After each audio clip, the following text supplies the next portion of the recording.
कोल्हापुरातील जवाहरनगर इथल्या एका 32 वर्षीय तरुणाचा संशयास्पद मृत्यू झालाय। त्याचा व्हिसेरा राखून ठेवण्यात आलाय। त्याच्या तपासणीचा अहवाल आल्यानंतरच त्याच्या मृत्यूचं नेमकं कारण स्पष्ट होणार आहे, असं पोलीस अधिकाऱ्यांनी सांगितलं।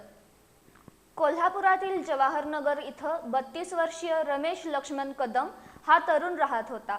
1 मार्च रोजी किरकोळ कारणातून काही तरुणांनी त्याला मारहाण केली होती। त्यात जखमी झाल्यानं त्याला उपचारासाठी रुग्णालयात दाखल करण्यात आलं होतं।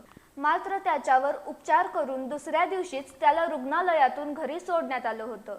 त्याला पुन्हा त्रास होऊ लागल्यानं 3 मार्च रोजी रुग्णालयात परत दाखल करण्यात आलं होतं।